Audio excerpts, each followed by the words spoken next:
পশ্চিমবাংলা তথা ভারতবর্ষে এমন কিছু নেই যে তৃণমূল কংগ্রেস চুরি করে না। তৃণমূল নামক একটা কোম্পানি খুলেছে, চোরের কোম্পানি। এটা কোনো জিনিস নেই যে এই কোম্পানি চুরি করতে পারে। ডাক দিচ্ছে নওশাদ সিদ্দিকী আমাদের মতো নেতৃত্বর সঙ্গে যখন যাচ্ছে, তখন তার বাড়ি গিয়ে প্রেশার গাড়ি চালাতে যে বাইক নিয়ে ছেলেটি বাড়ি যাচ্ছিল তার উপরে অ্যাটাক করে, এমনকি বাড়ি পর্যন্ত কেড়ে নেয়। তার বাড়ি গিয়ে তার ওয়াইফকেও পর্যন্ত মারধর করেছে। নওশাদ সিদ্দিকী ভাইজান এখন আপাতত ট্রেলার দেখে যাচ্ছে, পিকচার কিন্তু বড় ভাইজান দেখাবে, সেটা সময় সাজা দেখতে হবে। বড় খবর যে ভাঙড় ভগবানপুরে একটা ভিডিও খুবই ভাইরাল হচ্ছে যে রাস্তার পাইপ চুরি হচ্ছে তৃণমূল নেতারা, এমনটা কিন্তু অভিযোগ করছে। আর তাই নিয়ে পাল্টা জবাব দিলেন আইএসএফ নেতা রাহুল মোল্লা। তিনি কিন্তু পাল্টা জবাব দিয়েছেন এবং কড়া বার্তা দিয়েছেন। তিনি কি বলছে আপনাদের শোনা বলছি, এই পশ্চিমবাংলা তথা ভারতবর্ষে এমন কিছু নেই যে তৃণমূল কংগ্রেস চুরি করে না। পাইপ দূরিত দূর কি বাত, আপনারা নিশ্চয়ই জানেন। রাজ্য সরকার থেকে যে বাথরুমটুকু দিচ্ছে সেখান থেকেও চুরি এদের।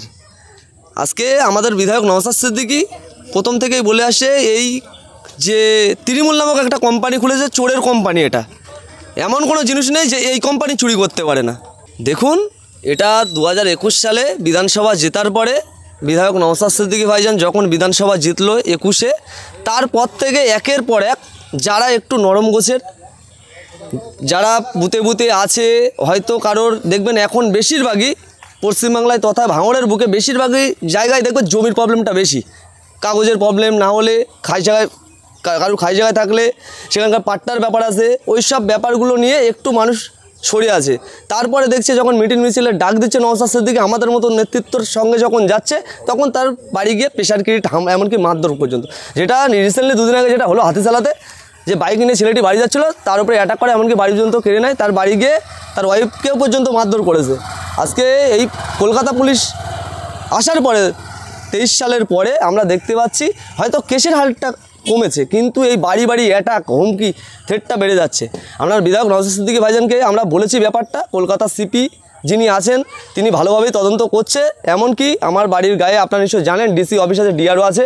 এই ব্যাপারটা আমি বিধায়কের সঙ্গে এসে এই ব্যাপারটা আলোচনাই করব বলে, যদি আমাকে সেই হিসাবে আমাদের সঙ্গে যদি কথা হয় আমি তাহলে ডিআরওকে জানাবো। ডিআরও কতটা কী করতে পারে আমরা দেখব।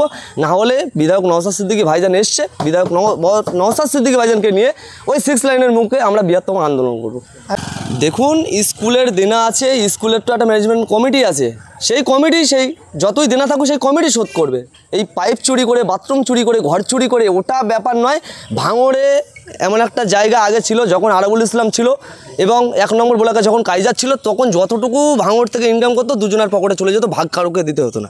যখন থেকে অবজারভার হিসেবে শওকত মোল্লা নামক ওই ভাইরাসটা ভাঙড়ের বুকে আসলো, তখন পুরোপুরি যত এখানে তোলার কালেকশন হয় সবটুকু চলে যায় ওনার বাড়ি। এমনকি ওনার বাড়িতে যদি একটা বন্যা পর্যন্ত ভেঙে যায়, খয়রুল ইসলামের মতো নেতা গাঁজাখোর, ওইদিকে আহসানের মতো কোরসখোর বন্যা পর্যন্ত বাড়িতে দিয়ে আসে। সেই কারণে আজকে পয়সা করি নেই, সেই কারণে পাইপ বিক্রি করে 2 দিন পরে দেখবেন সাধারণ মানুষের বাড়িকে বন্যা টন্না চুরি করবে। একেবারে আমরা দেখছি যে খয়রুল ইসলাম যারা নাম নিচ্ছেন তিনি একেবারে, এবং শওকত মোল্লা তিনি বারবার বলছে যে অবজারভার হওয়ার পর নওশাদ সিদ্দিকী সেখান থেকে বলছে যে ভাঙড়ে টিকি খুঁজে পাবে না, সেই হুগলিতে যেতে হবে।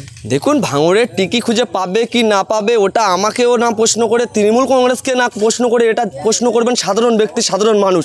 কারণ সাধারণ মানুষ ভোট দেবে, ওই ভোটের জিতে বিধায়ক নওশাদ সিদ্দিকী ফুরপুরা শরীফে যাবে। সাধারণ মানুষকে এই প্রশ্নটা করবেন। আমাদের বললে আমরা তো বলবো আমরা আইএসএফ জিতবো, তৃণমূল চোর ওদেরকে বললে ওরা বলবো আমরা জিতবো। ওই জন্য বলছি আপনারা সাধারণ মানুষের কাছে চলে যাও, সাধারণ মানুষ রেজাল্ট দিয়ে দেবে ভাঙড়ে আগামী 26-এর বিধায়ক কে হচ্ছে।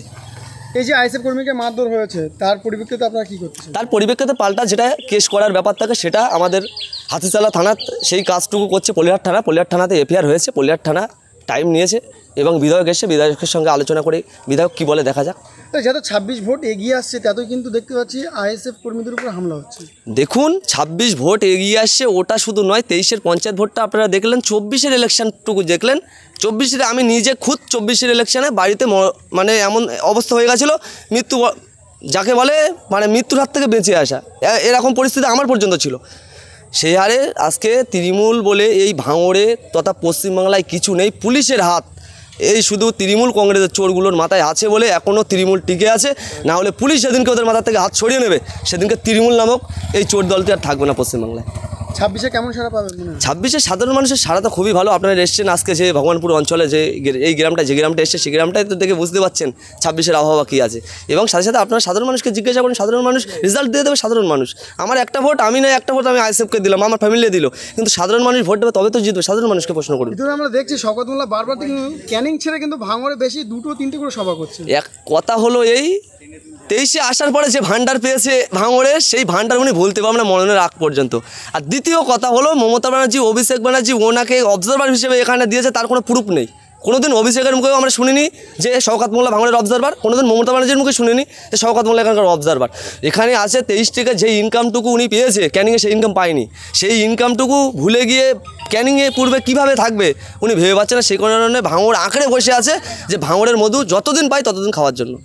এর মধ্যে যে 26 বিধানসভাতে একটা আব্বাস সিদ্দিকী একটা বার্তা দিয়েছে, সে 26 ইলেকশনে কোনো একটা বিধানসভায় দাঁড়াতে চলেছে। দেখুন, আমার দলের প্রতিষ্ঠাতা পীরজাদা আব্বাস সিদ্দিকী ভাইজান, যে দেখেছি আমরাও মিডিয়ার মাধ্যমে যেটা দেখেছি, উনি বলেছে তো যদি আমার দল, আমার ছোটো ভাই অনুমতি দেয়, কোথাও যদি দাঁড়াতে বলে দাঁড়াবে। আমরাও চাই, আমরা দল করি, আমরা দলের লিডারশিপ দিই, আমরাও চাই যে আমাদের প্রতিষ্ঠাতা আব্বাস সিদ্দিকী ভাইজান দাঁড়াক। তারপরেও সাধারণ মানুষকে প্রশ্ন করুন যে আব্বাস সিদ্দিকী ভাইজান দাঁড়ালে কি হবে। কোন যে ব্যক্তি এ কথাটা বলেছে সেই ব্যক্তি জানে 21 সালে কীভাবে জিতেছে, কীরকম চুরি করে জিতেছে সে ব্যক্তি জানে। যখন বলছিল তখন মুখ পানে ভালো করে তাকে দেখতে হয় যে মুখটা কেমন হচ্ছিল যখন আব্বাস সিদ্দিকীর নামটা করেছিলেন। ও ব্যক্তি মানে কথায় কথায় মিথ্যে কথা বলে এমন একটা ব্যক্তি।